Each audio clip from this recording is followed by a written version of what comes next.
Sur la côte est nord-américaine, un petit animal mène la grande vie. Adorable et câlin, féroce et sauvage, le renard roux s'est fait une place aux portes du monde des hommes. Sur les côtes accidentées de la rive est du Canada, un écosystème aussi riche que délicat prospère aux confins du continent. Bienvenue dans l'Est sauvage.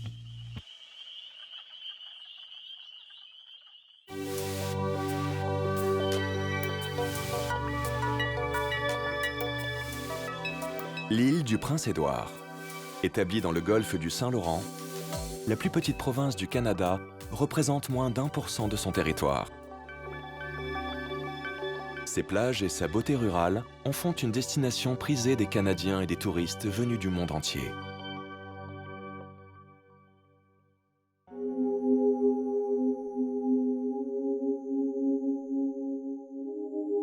Sa capitale est Charlottetown.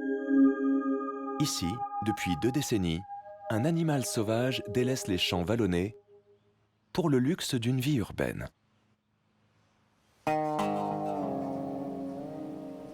Le renard roux vit à proximité des hommes.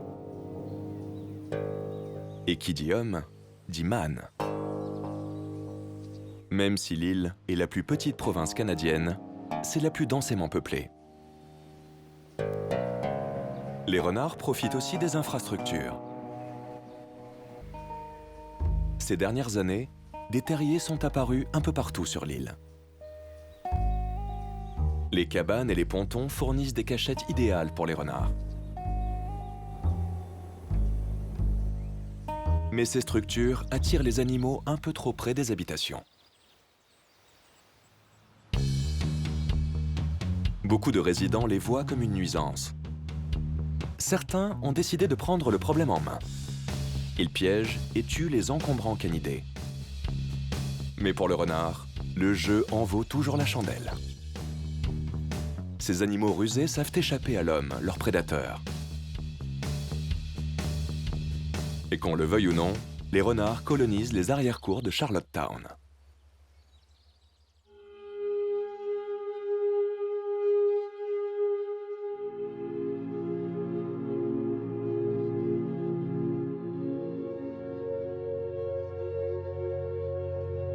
De l'autre côté de l'île, une famille s'est installée juste là, sur la plage. Ce n'est pas une propriété de luxe, mais c'est parfait pour une famille de renards roux.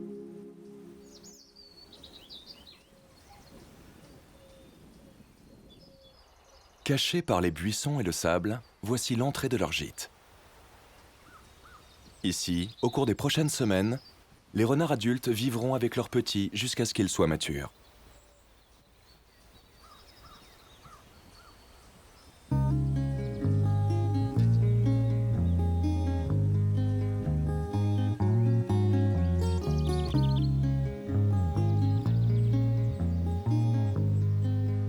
C'est le début du printemps, et ces renardeaux ont à peine 2 mois. Ils sont nés sourds, aveugles et édentés, et il leur reste beaucoup de chemin à faire avant de se débrouiller tout seuls. En attendant, ils demandent une surveillance parentale constante.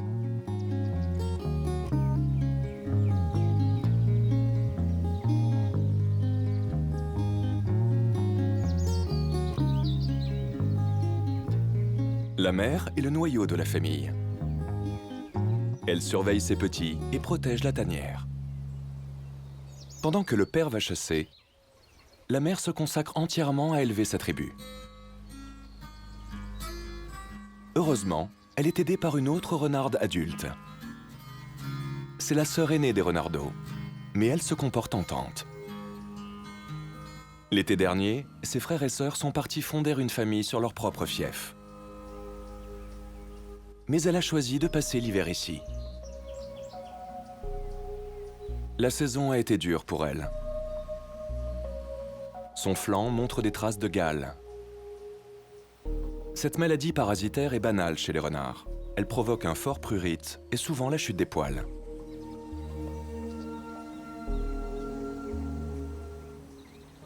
Maintenant qu'elle est presque guérie, la tante fondera sa propre lignée quand sa fratrie aura grandi.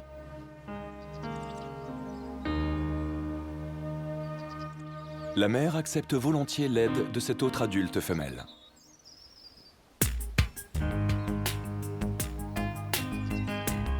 Les renardeaux grandissent gentiment. Ils ont presque 6 semaines et leur fourrure brune a laissé place à leur pelage roux. Adultes, les renards font la taille d'un petit border collie et pèsent jusqu'à 9 kg.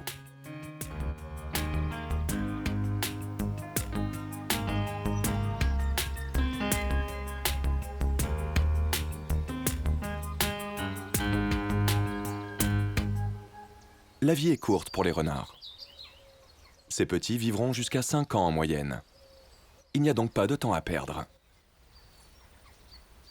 Les mâles de la portée se chercheront une compagne et un territoire avant la fin de l'été.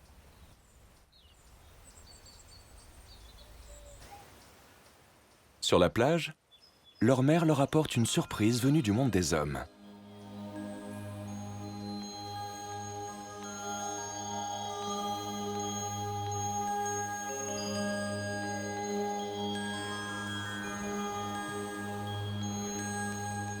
Des babioles comme celle-là soulagent les poussées dentaires des bébés.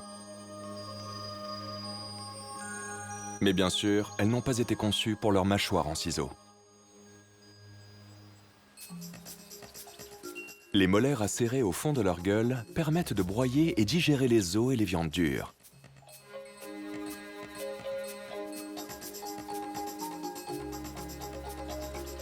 Ces petits curieux n'hésitent pas à chercher les ennuis, c'est sûr.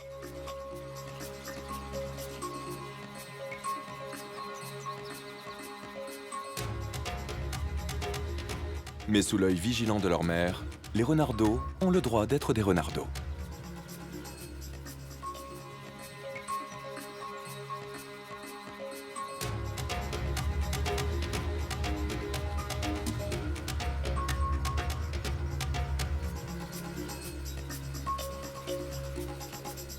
D'ailleurs, on comprend assez bien pourquoi certains habitants s'en agacent. Car beaucoup d'entre eux n'ont plus qu'une chaussure.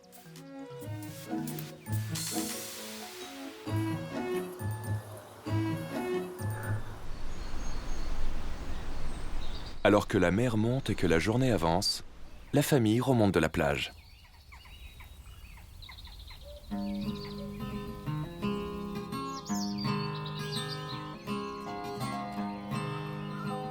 C'est un travail à temps plein pour maman et tante renard de surveiller les jeunes hyperactifs. Faire semblant de se battre est plus qu'un jeu. Ces guerriers en herbe s'exercent à imiter le comportement de leurs aînés.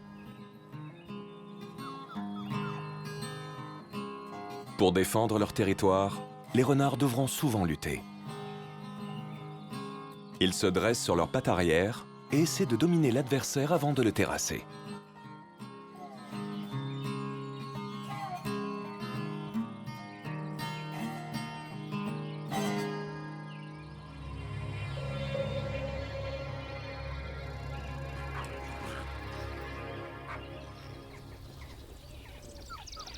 Dès ce très jeune âge, le Renard Fight Club montre quelle sera la position hiérarchique de ces renardeaux quand ils seront adultes.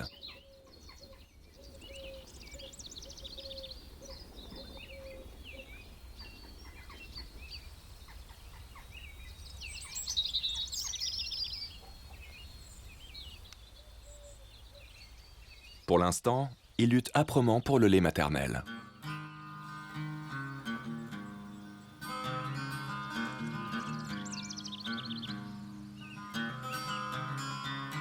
On dirait qu'il y a foule là-dessous. Mais une portée de 5 comme ici est chose courante. Il n'est pas inhabituel qu'une renarde donne naissance à plus de 10 bébés dans l'année.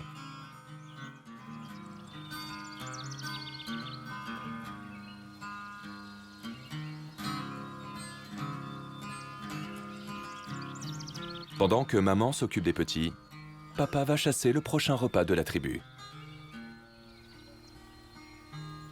Les parents s'occupent conjointement de leurs petits jusqu'à leur maturité. La romance de ce couple a commencé en hiver. Blottis sous terre l'un contre l'autre, ils ont accueilli leur portée au printemps. En général, les renards sont monogames. Mais pas toujours. Les mâles peuvent avoir plusieurs compagnes. Mais ces deux-là ont un objectif commun.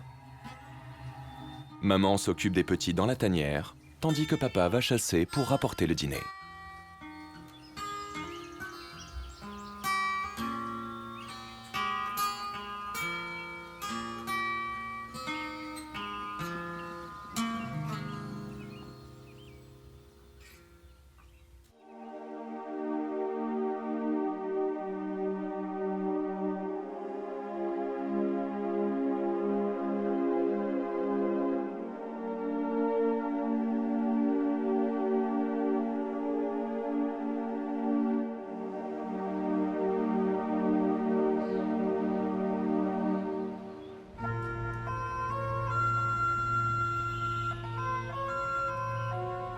Dans un champ, derrière l'université de Lille, nous retrouvons un autre groupe de renards.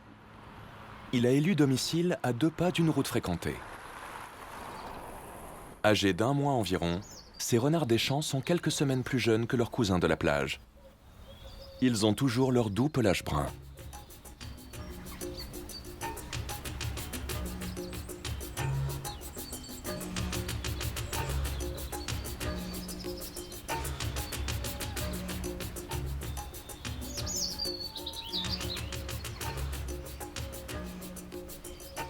Alors qu'il patiente près de la tanière, papa ratisse son domaine à la recherche de nourriture. Il a marqué son territoire en urinant sur le sol. Ces odeurs commandent à ses congénères de rester à distance. Les meilleurs moments pour chasser sont tôt le matin ou en fin de journée. Il fait plus frais et les humains sont moins nombreux. Papa s'est approprié ce territoire et en revendique toute la nourriture. En d'autres mots, les intrus ne sont pas les bienvenus. Soudain, en pleine partie de chasse, il entend un contrevenant.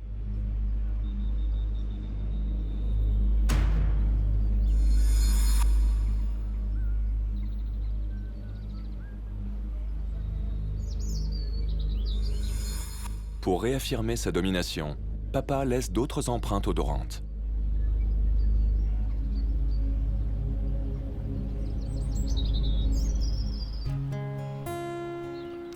Les petits observent attentivement de loin. Le moment viendra vite où ils devront se nourrir eux-mêmes. Après une courte recherche, le chasseur trouve un délicieux campagnol, l'un des mets favoris des renards. Dans la nature, les petits mammifères, les oiseaux et les insectes forment la base de leur régime.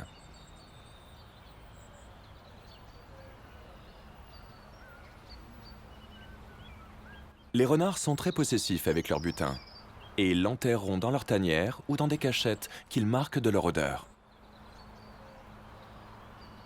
Ils sont prompts à mettre leur nourriture à l'abri des convoitises des autres animaux.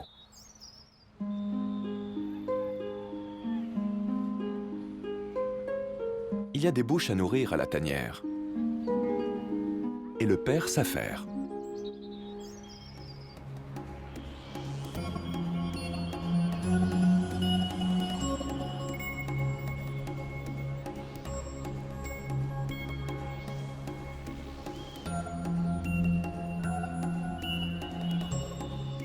Peu habitué aux aliments solides, ce renardeau se demande s'il doit manger cette chose ou jouer avec.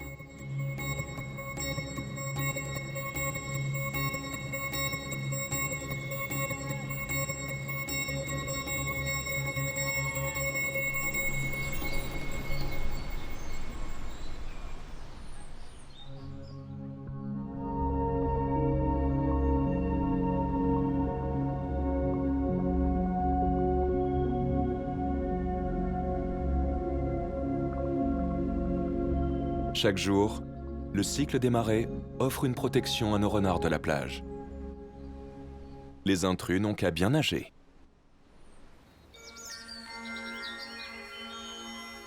Les renards roux creusent leurs antres à flanc de collines, sur les versants des montagnes, ou simplement sur terrain plat. Les terriers sont creusés à un angle de 45 degrés. Ils font la longueur de 3 canapés. À l'intérieur, il y a 2 zones. L'une pour stocker les provisions, l'autre pour se blottir les uns contre les autres pendant l'hiver.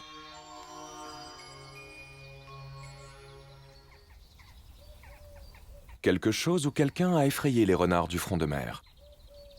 Et ils déménagent plus bas sur la plage. Le voisinage des hommes est un danger pour eux. Multiplier les terriers est une bonne stratégie d'évasion.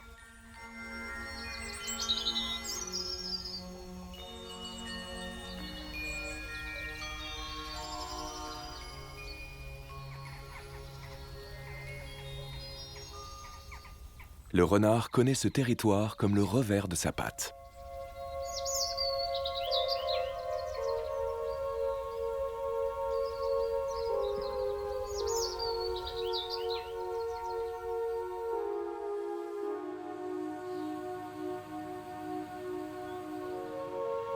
De l'autre côté de l'île, chez son compère campagnard, ce renardeau a repéré un mets appétissant.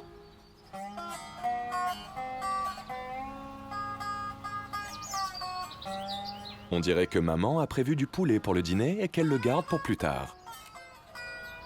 Les renards ont un faible pour la volaille, et ça leur attire les foudres des fermiers depuis toujours. Ignorant qu'un festin se prépare, ces 2 renardeaux s'exercent à débusquer leur propre repas. Bientôt, ils chasseront et chercheront leur nourriture en famille. Donc, il n'est jamais trop tôt pour apprendre le fameux bond du renard. Cette technique sera utile quand ils chasseront pour leur compte.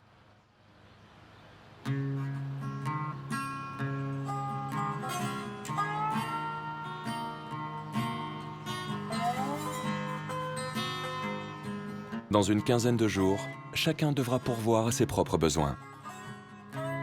Mais pour l'instant, c'est encore maman qui s'en charge.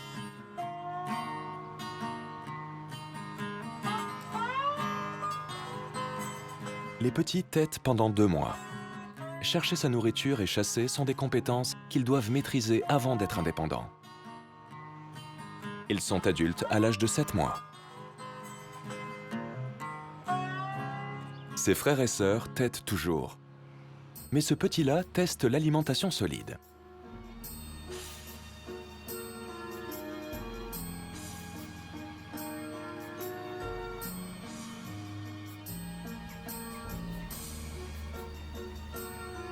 À l'insu des siens, ce petit braconnier est un digne représentant de l'espèce.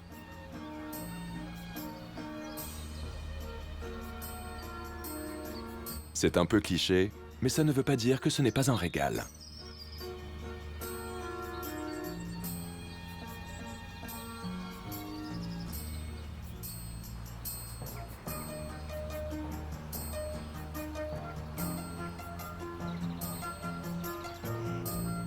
Hélas, il est vite repéré, et la fratrie se rue pour savoir ce que le petit frère a trouvé.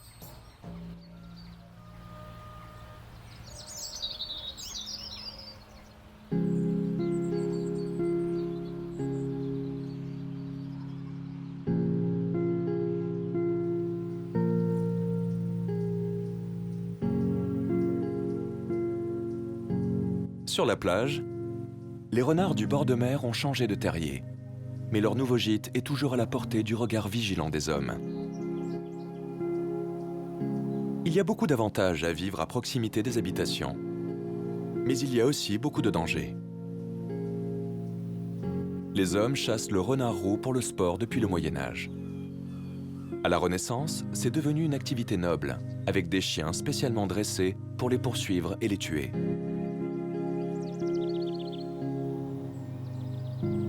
Ils sont surtout traqués pour leur fourrure.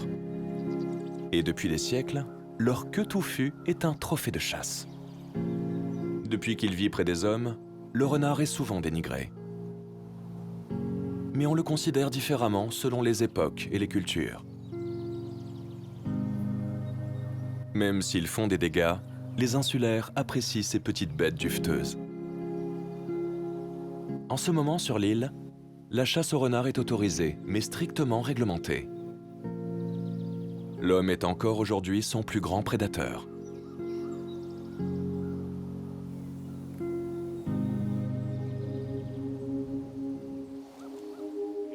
Avec l'été qui approche et les renardeaux qui grandissent, cette tante va sûrement déménager pour fonder une famille.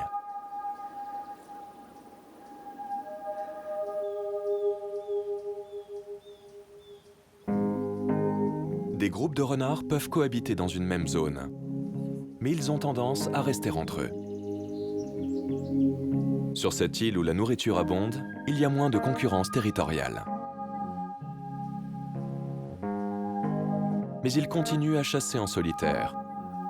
Et hormis les périodes où ils sont en couple et élèvent leurs petits, ils seront seuls une grande partie de leur vie. C'est pourquoi le printemps est un moment à part dans l'année. Ces animaux s'unissent dans un objectif commun: élever leurs petits et assurer la survie de l'espèce.